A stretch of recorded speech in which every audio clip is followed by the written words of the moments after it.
Hey everyone, Mr. Happy here, and welcome to Mondays with Mr. Happy, aka Mr. Happy Mondays, a weekly Q&A show where you ask me questions and I answer them. I don't want to fluff about too much at the beginning here. I've only had a banana to eat all day, and I'd like to go cook some Korean stir fry because that's what I was planning on doing this afternoon. But before I do that, one thing that I kind of want some feedback on from you guys in the comment section. It's not about this video in particular, but it's about my content in general. So I split my time between YouTube and Twitch kind of lopsidedly. Like Twitch gets the majority of my time, 7 hours a day guaranteed, and YouTube is variable, anywhere from maybe an hour or two of my time today to five or six. It depends. And because I spend the majority of my time doing that, it feels like a lot of people aren't aware on my YouTube channel that what my actual Twitch streaming schedule is. So I want to start incorporating it into my videos, and I kind of want some feedback about doing it earlier in the video so more people see it versus later in the video, which is less intrusive to kind of the point of the video. I'm thinking maybe a visual pop-up at the beginning of videos and then an audible pop-up or an audible mention towards the end about what my usual Twitch streaming schedule is. I just feel like I spend most of my time doing it. I should really make more mention of it in my YouTube content because it just seems like so many people go, oh my God, I've watched your videos for years and I never knew you streamed. And I'm like, how? How? So I do want some feedback from you guys. That's all I want to fluff about here at the beginning, but I'm hungry and I want to go eat. So let's get into the questions. Thank you to our sponsors over on Patreon for supporting. You guys don't have to. All my content's free and here on the YouTube channel always, but some people want to support me over there, and I'm perfectly willing to accept that. Thank you to our Patrons of Darkness, Kruja Cross, Anjanova, and Kurnioni for going above and beyond on that platform. And thank you to all of you for tuning in. Now let's get to the questions. This one doesn't have a hashtag, but I saw that it was a question. Hello, Mr. Happy. Hello. Since we're almost reaching Endwalker, do you have any recommendations for lore in a side quest or job quest you would like to have us do before Endwalker? So maybe later on players can have a maximum lore experience. So this doesn't come as my recommendation. This comes as the main scenario writer's recommendation. So it's more important than mine. But they specifically mentioned Coil and Omega.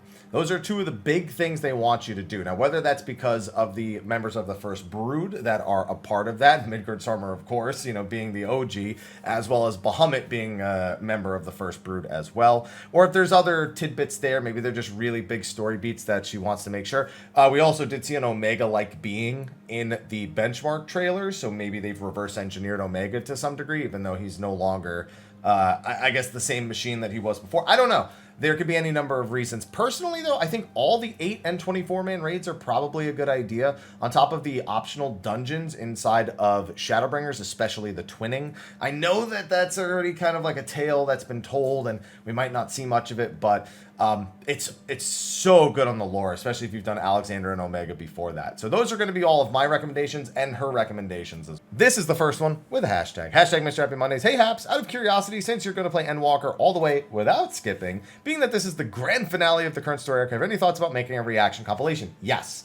That is already planned. I have markers for my stream deck where if it's like a big moment or even just any sort of cutscene or any sort of big moment where I think I might react, I can start recording and stop recording a clip.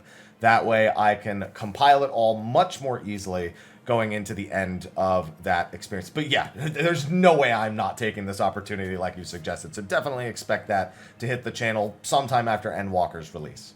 This one doesn't have a hashtag either, but I see what looks to be the normal thing that I'd see, so let's give it a look. Hello, Mr. Happy. Hope you're doing well. Long-time watcher, first-time asker. Welcome.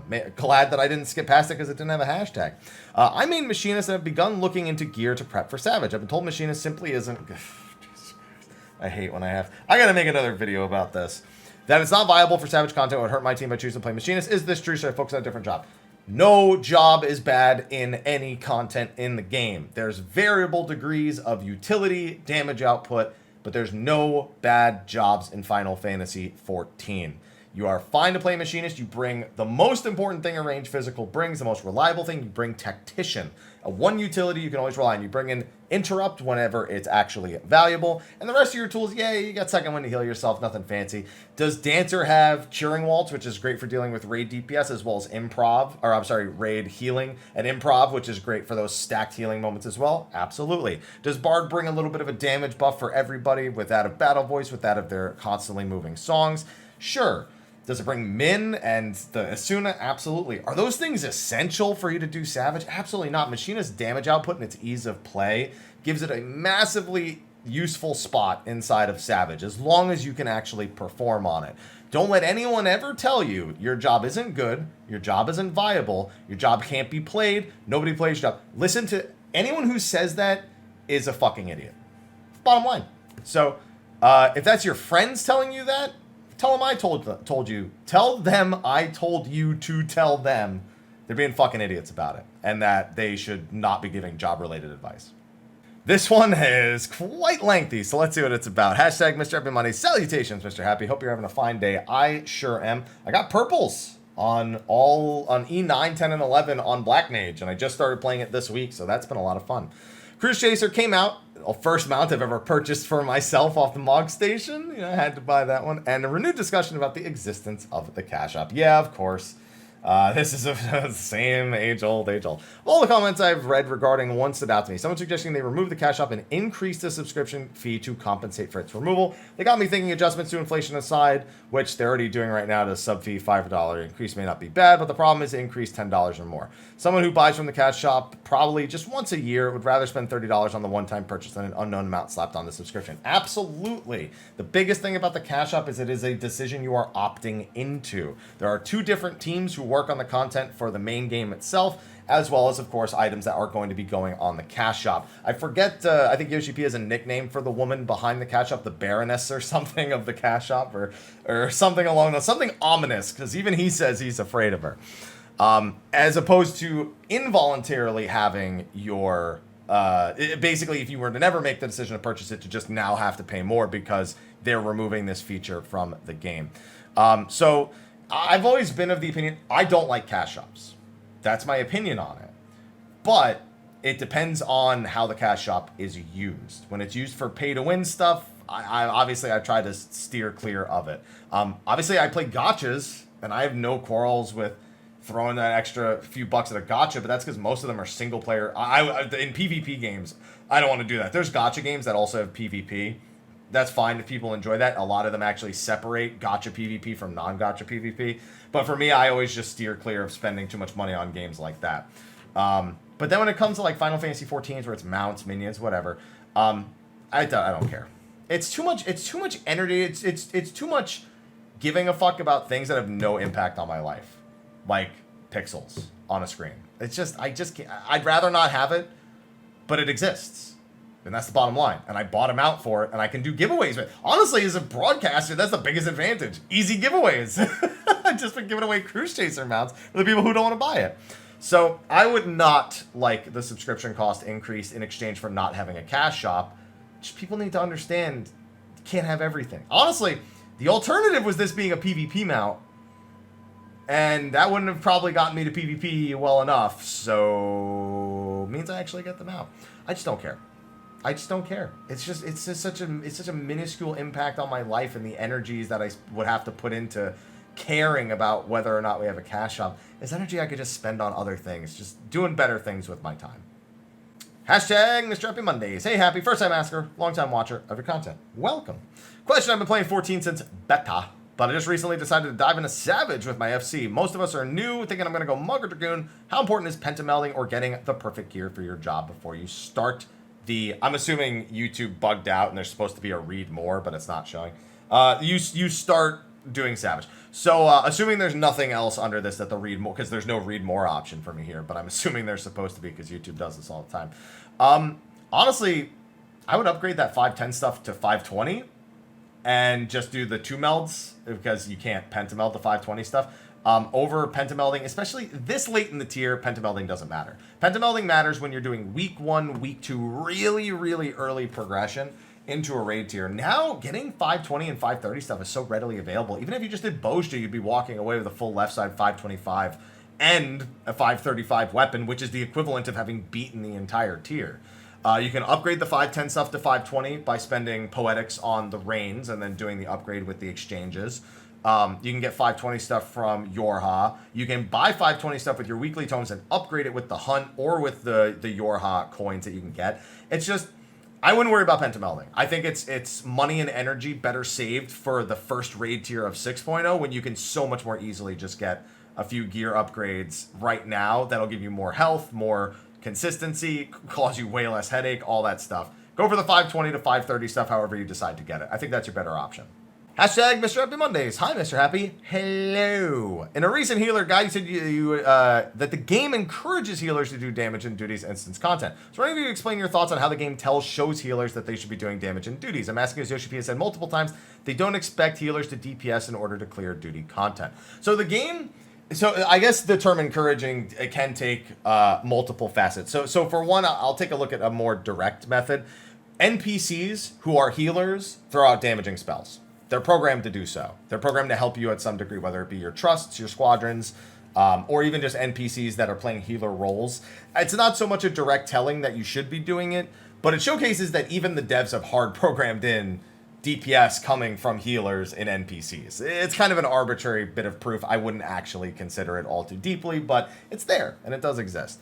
As for something a little more, I guess, design oriented, they've made it super easy to access damage as a healer. It used to be that you had to make a very conscious decision to swap between being in healing mode and DPS mode in that of cleric stance. And that commitment scared a lot of people away from doing it, because if you do it at a bad time, you don't really understand when you should be doing it. You might just let someone die in the 5 seconds you're stuck in cleric stance. It was a big margin of error there, and so players who were discouraged from doing it were heavily discouraged, and the players who were good at it kind of just looked down on everyone else. Now they've made it so you have very few DPS tools that you need to manage. It's easy to just not cast one and go back to doing what your role says it's supposed to do. But it's also easy, if you find that you don't need to do any healing, to just hop in and do the damage. So they've made the design a lot friendlier to allow you to go through experimenting with dealing damage. Now, that doesn't mean you have to be some god tier, 99% of your GCDs are glare, but at the very least, throwing out the occasional bit to play an extra role to, I guess, get that little bit of improvement, that little bit of job and game mastery, that's a good thing to aim for. You know, a lot of the times we play video games, some of us don't really care that much about performance, but a lot of us do look for those little ways we can kind of push ourselves that next level, that little bit of an advantage that we can gain. And this allows you to look for those things either in really small chunks or in really large chunks. And it's not discouraging in any way like it used to be. So that's really what I mean when I say that. Hashtag Mr. Happy Mondays. Good day and good wishes, sir. My question this week is accompanied with one free Genshin item of your choice. I mean, I have Ayaka and the sword. I guess Ball's up next. I'll take a C0 and then I'll roll on the rest. That's what I'll take. Actually, you know what? Right now, Yoimiya needs a goblet or a hat. Either a crit damage hat with crit rate on it, or a goblet, a pyro goblet, belonging to the witches set with crit rate and crit damage on it. I can forego attack percent, but it's got to have those two things.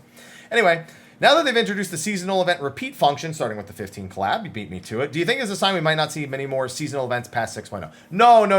That has no bearing. The last year has been really tough with seasonal events because it's had to take a lower priority during the pandemic than pretty much everything else in Final Fantasy XIV. So we've seen either things moved around or things combined, things like that.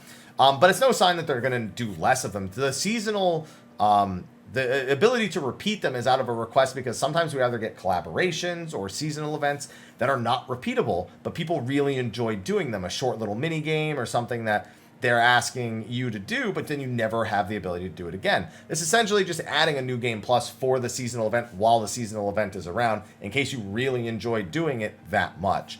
For me, this really rings true more for the collaboration events, like the 15 event, than it does for anything else. But either way, it's just a good thing to have because people have been asking for it for a long time. I would like them to actually do a more easy way to do solo instances again as opposed to New Game Plus, but I doubt we'll get that. So this is the best we're going to get, and people will use it. Hashtag Mr. Happy Mondays. No hello. I think this is the first lack of hello this week. What are your thoughts on Square creating great battle systems and abandoning them? For example, 12's Gambit system would feel so good as a Secret of Mana mainstay system.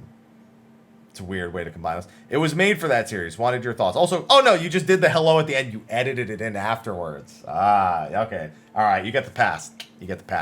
I mean, it's not about making a great battle system and then abandoning it so much as creating something for that game and not just doing it over and over again because it worked once. A lot of people like to point to the fact that the Final Fantasy franchise in particular, at least the mainstream games, have moved further and further away from turn-based. And it seems like they've always been trying to get further and further from it, but that for a long time the technology just didn't allow. In fact, I'm pretty sure Sakaguchi actually even talks about how technology has evolved to allow more elaborate gameplay systems, whereas turn-based was really more of a product of its time, whether it be programming or console limitations or just what was even thought to be feasible back then. It was a simpler time, basically. And as things move on, they don't just say, okay, we need to just copy this system from this other game. They think, okay, how does this actually play into the character? You know, how powerful do we want you to feel when you're controlling that character? How powerful do we want your allies to feel? How much are they contributing? How much do we want to encourage character swapping if it's available? Or actually caring about the weapons or armor that are on your allies? Or it's about different considerations for different franchises or different games within a franchise. It's less about making a system and abandoning it than it is about not just making, okay, now we use this every time. I guess, hopefully that makes sense. Oh boy, we have an essay. Let's do it. Hashtag Mr. Happy Mondays. Hello and good day. See, they said hello. That's why they get answered. I hope your weekend has treated you well. It sure has. All right, let's see what this is all about. Today I have a question about player mentality and endgame content. The more I've been getting into endgame rating in 14, I've had more and more experiences where there seems to be an inherent disdain or disgust towards players who are not in the absolute peak percentiles of parsing. I even noticed this spilling into more casual forms of endgame rating, such as assembling statics to clear the Savage tier or group intent on tackling Ultimate. Oftentimes I'd hear Static Mate outright dismiss an applicant, saying things like they're absolute garbage because their parses from a tier were only between 85 and 95. It's also not uncommon for me to hear people in voice talking down on themselves like they are dirt because they only parsed a 97. It's very much feeling like a situation where in the eyes of rating community, if you aren't orange, you might as well be gray, and that's a little unsettling. As someone who's generally okay with being in that high purple but not orange zone myself, I much prefer playing the fights on alternate jobs or finding new groups to reprog ultimates, rather than pushing that one job to the very limit of the top percentile. And I feel increasingly alienated for playing this way, being stuck in between the rock of wanting a mechanically consistent and capable group that can play their jobs well and the hard place of not being among the elite top parsers of the game. The question to you is, do you feel like the rating scene in the game is shrinking for individuals who just want to rate at a high level? So I'll answer that the actual question, no. You're just hanging around idiots. That's quite frankly all it comes down to. The majority of people who play this game, as is represented by the fact that they are percentiles, do not orange parse, do not have issues clearing Savage, do not have issues with consistency. That's just the bottom line.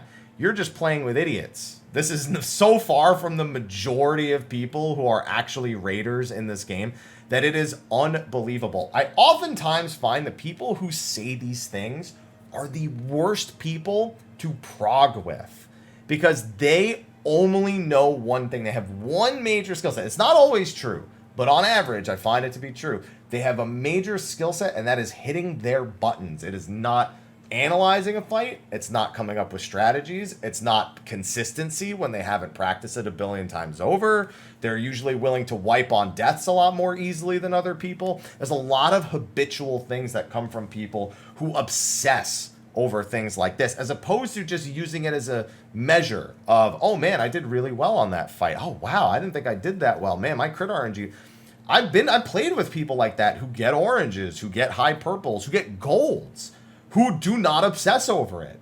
I've played with them. I played with a lot of them, actually. And most of the time, they are just they're like, oh, let's do that again, actually, because I think I could do a little bit better. And that's the mentality. I could do a little bit better. I could improve. I could fix this here. I could fix this there. And that is a fair mentality. I mean, that's how you would be approaching it if you were green or blue or purple or any time you're doing a fight. That's the mentality that's great. Is that not necessarily people who are there and just, this is the worst, blah. Because a lot of the times those are the worst people to raid with. They're the worst people to prog with. They're okay for doing parse runs. But other than that, more often than not, it's a bit of a struggle. For example, I'm learning Black Mage for the first time. Never raided on it before. I literally didn't even practice before going into Savage either. That's my bad. I literally went from grays to, 77 to 80 percentiles in about 6 days. And I'm very content with that growth on that job. I feel as though I could accomplish that on a lot of jobs now if I were to take that approach more frequently. It was the same with healers. I never healed the Savage tier. I had a few greens, and then now they're pretty much purples across the board for that. And I still need to work on E12, but on my Ether character, that's Probably not going to happen right away because I don't have a clear on Ether. I only have my clear on Primal from this last tier. But it's just, there's people who have a very set mentality and they play with each other. And that's fine. That's a healthy environment because you should surround yourself with people who have goals who are like yours. But if you find that that's the people you're around and you're not obsessing over those things, honestly, you might want to just look around and see if there's any other communities or things like that that work better for you, because it's not a healthy mentality to have going into any rating, going into anything with forming a static, because it does not guarantee success. And more often than not, it is a big, big, big problem. And a lot of times parsing doesn't show off soft skills like the ones I mentioned before. So I just need to find groups that are not trying to be, and I'll say cutting edge in quotations, because again, a lot of the times these people who are like this are not cutting edge. Not all the time, but some of the times. Most of the time. Hashtag Mr. Happy Mondays. Hope the weekend, hey Happy, don't worry, I didn't miss the hello. Hope the weekend is treating you well. It is, and same to you. Recently, I finished doing my re-clears for T, which was 8 re-clears. I'm glad I do not have to experience living liquid memes anymore. Yeah, I just did my 11th T re-clear not too long ago, and I don't even want to do the other 6. I want to try and clear Uwu before Endwalker. I'm having a hard time finding a group, and not so good of luck on the recruitment Discord. I'm surprised, because Uwu is usually the easiest one to find groups for, and the easiest one to clear. Good alternatives to group for Uwu is the recruitment Discord. So Discord's not your only option. Recruitment Reddit. I think it's either FFXIV recruitment or XIV recruitment. One of the two. It's linked on the actual 14 Reddit. I've seen incredible success out of that Discord. And honestly, party findering, not too bad. It's not even just recruitment. There are ultimate pug Discords that are, I know you're thinking pugging ultimate, but they're very consistent and they're very reliable.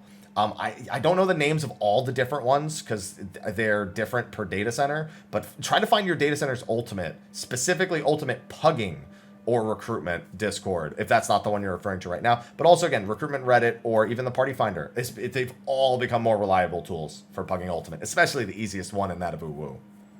Hashtag Mr. Happy Mondays. Hey, Hap, so we can't really predict how the game will be post-Endwalker. I'll ask you what you would prefer. I like that. Okay, let's see that.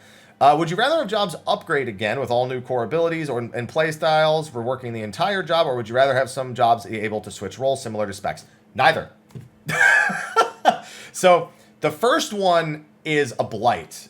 The class to job system, they have said multiple times they would abandon it if it was easier to get rid of, because it is a relic of the past. It is confusing to a player who's trying to learn new job terminology when you have to explain class and job advancement.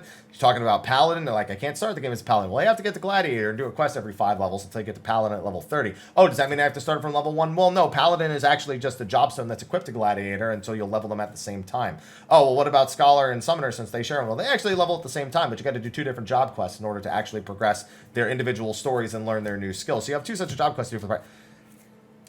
Job advancement is probably not a good idea for Final Fantasy XIV. The whole point, and then this is going to lead into why the second one I think is also not a good idea. The whole point of Final Fantasy XIV is you can do every job, play every job on one character. So you don't need things to upgrade, advance, change gameplay style. You don't need that. You just need to understand that if you want to play something else, another play style, you pick up a different job. Now that goes into the second one, why there's no specs for anything other than Blue Mage, which is a very roundabout way of doing it. In that, again, if you want a different playstyle, you're going to play a different job, as opposed to having a bunch of different specs on the same job, which then every spec needs to be balanced like it's its own job. You can't just say, oh, well, now I'm DPS, turning on a stance, for example, with Blue Mage or something like that, and all my skills, I'm not tank. I don't play tank. There's so many gameplay systems underlying there, so many balance concerns they have to have, that the amount of headache that comes with it is not worth it. So the answer to your question is neither. Bet that was a surprise. Hashtag Mr. Happy Mondays. Hi and howdy happy. How are you today? A lot of H's. I'm doing fine. I hope the same for you. So obviously no one has any idea what Reaper or Sage are going to be like, and it's pointless to ask. Correct. But I want to flip the question and ask, if Reaper and Sage were up to you, based on the little info we had, what kind of abilities would you give them or rotations to flow like? I don't have an answer for that, because you know what? We wouldn't have Sage and Reaper. We'd have Chemist and Puppet Master. The truth of the matter is, I'd much rather have that. I don't know how else to put it. So, yeah, that's unfortunately not the answer you're looking for, but the answer you're going to get. Hashtag Mr. Happy Mondays. Greetings, Mr. Happy. Hope you had a great week and an even better one to come. Fingers crossed. I've been playing since December, experimented with a bit of jobs, and landed on the absolute thrilling beauty that is Black Mage. That's been a fun time for me this last week, and it ruined Magic systems everywhere. I wonder why more games don't take inspiration on its mechanics. The balancing act between Enochian and mana could fit well in an action game. Digression apart, my question is, since you've been taking up the job lately, glad you've taken notice, what are your expectations for the expansion? Hold on. Do you see any contrived mechanics that you wish were gone and the obvious pitfalls you're afraid the job team will fall into? Is there anything you want to wish list? So, I'm scared for Black Mage. Black Mage is what I like to say is at the tipping point, where everything's perfect. And anything you add on top of it feels forced. Anything you change feels, why'd you do that? It was already so good. I'm so scared for Black Mage. You have no idea. The only thing I really want out of Black Mage is a streamlined early game, because its early game is so confusing to new players between getting to Fire 3 and not having any idea what its actual function is, getting Blizzard 3 and then having the same exact problem, getting your AoE rotation, Fire 2 and Blizzard 2, you just get confused about how to use them. Then you just find out everyone's spamming freeze, and you're like, why is that the way that that's going for the time being? Then you get to Enochian, and you're like, okay, I gotta manage this. But then you get to Blizzard 4, and you're like, okay, I guess I got these Umbral Hearts, but what do I need them for? You get to Fire 4, oh, it doesn't refresh Astral.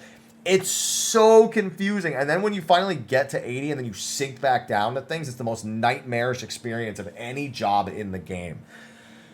So that's the thing I want to fix. Okay? That's the thing I want to fix more than anything else. My only wish is they don't fuck it up. That's it. Hashtag Mr. Happy Mondays. Hello. Hi. Hey. You said it twice. Hope you're doing well. Got some questions, so here they are. Excellent. That's why I'm here. Do you see them ever bringing back old skill animations like Power Slash or Butcher's Block, bro? I want Butcher's Block. I want Wide Volley back. I want Granado Shot back. Give them all. I hope. Will they? Who knows? I hope. I want them back. I want them all back. 2, do you think the expansion after Endwalker will take place on Hydaelyn and other shard, or a bit of both? I don't think there's any way to make that prediction. I don't think any prediction's reasonable. I want to go to Mara City or the New World. Those are both on Hydaelyn. So I'll say that I guess Hydaelyn is my want. I guess that makes it my prediction as well, but there's no way of knowing. Regarding 5.3, do you think the events that took place had a negative effect on other shards? No, I doubt it. I doubt it had any effect because they weren't all, and nothing was all the way summoned. So I have a feeling that it had probably no effect at all because there was like an infinite army, and I doubt there's that much of an infinite army in other worlds. 4, do you think we will face what caused the End of Days and Endwalker? I hope that the Telophoroi have some sort of big bad that isn't just, oh, hey, we're summoning Zodiark kind of thing. And, it's Lavos, all right? That's all I'm saying. It's Lavos. It's definitely, you even said it here. It's Lavos. We'll go with Lavos. To be fair, it's probably actually a Zeramis equivalent because we're going to the moon. I know that's where Zodiark is tucked away, but it's Lavos. It's Lavos. Hashtag Mr. Happy Mondays. Ahoy, Mr. Happy. Ahoy. Hope you're having a great day, and make sure to try and not scratch the burn so much, my friend. Oh, it's almost gone now. You can see. It's like a little dry spot, but it's mostly gone. I got other burns like all on my arms from cooking, and Aloha scratched me right here earlier. Thrilling.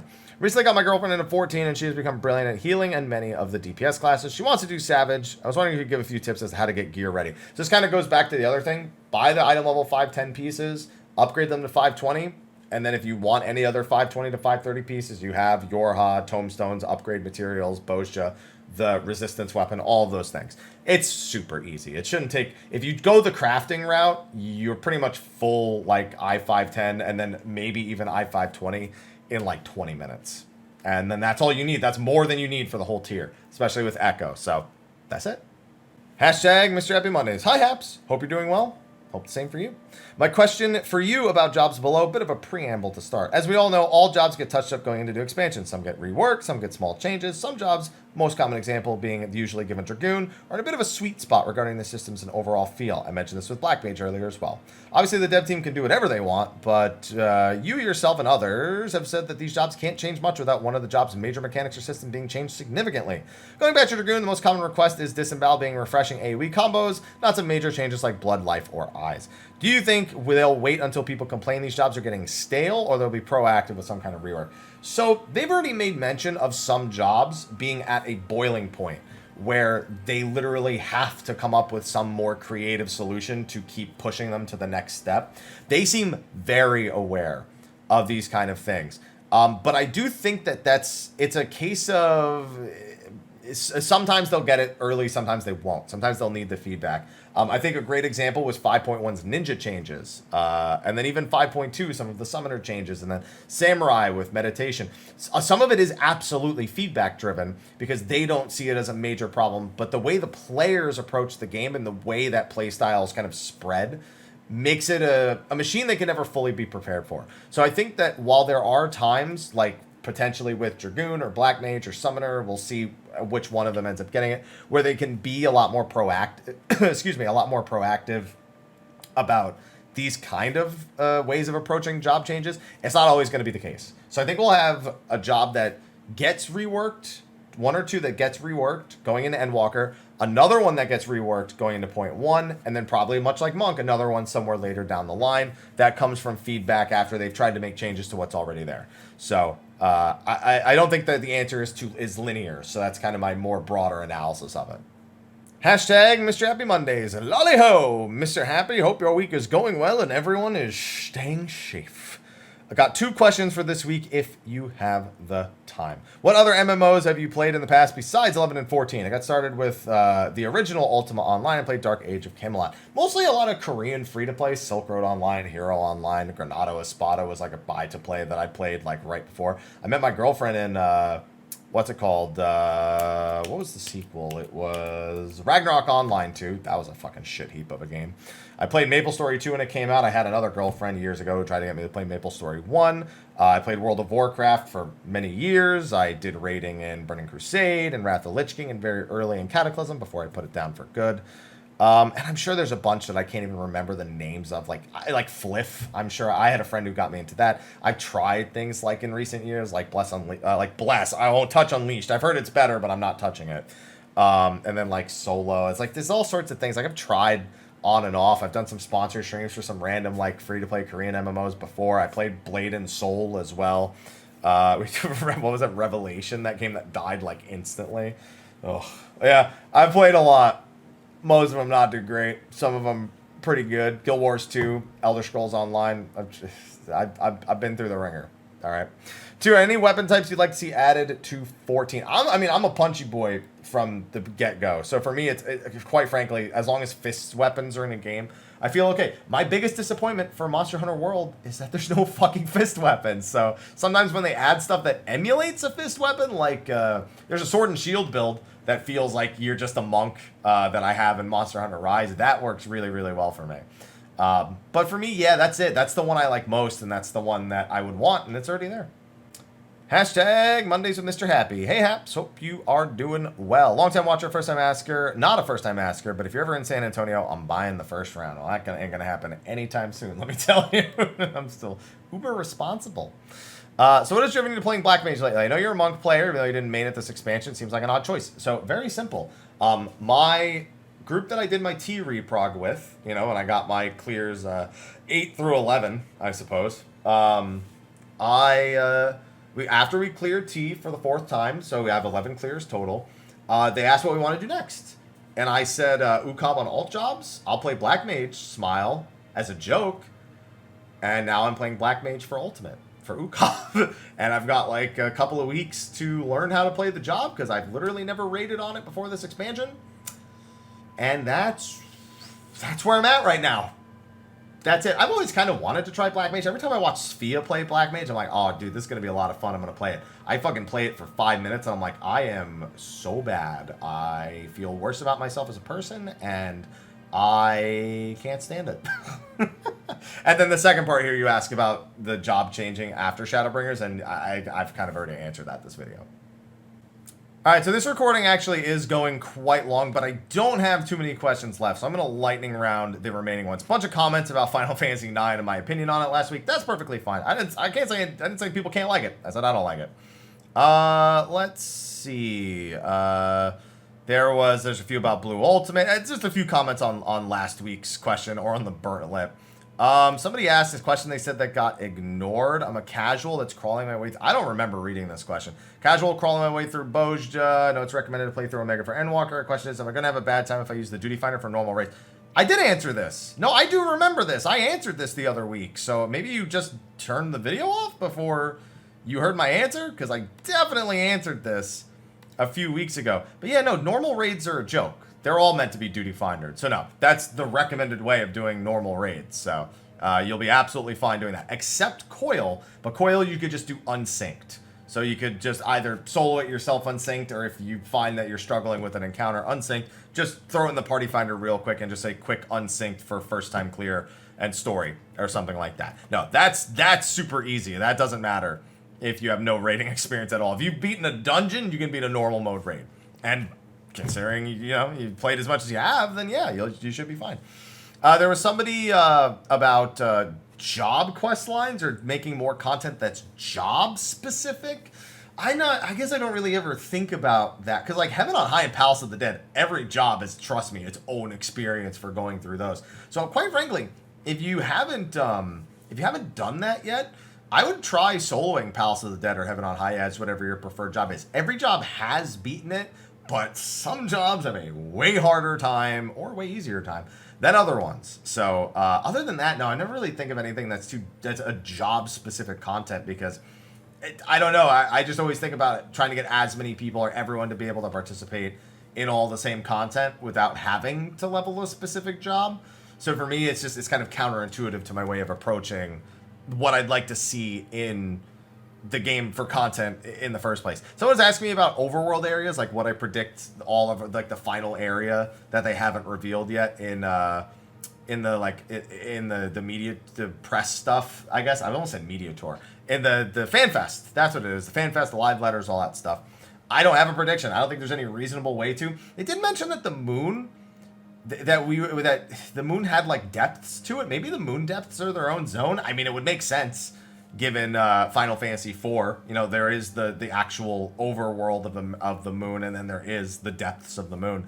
I assume that would be a dungeon, or a Pandemonium would be, or something like that, but who knows? Maybe that's its own zone as well. And so when they told us about the moon, it's actually telling us about two zones without telling us about two zones. Especially because probably the inside of the moon is probably very different than the outside of the moon. But again, I'm assuming that's a dungeon, not anything else.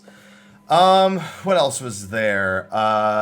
Is there a list of your hardware anywhere? On my Twitch account, actually. If you just click my Twitch in the description of the video and you scroll down, you should find it.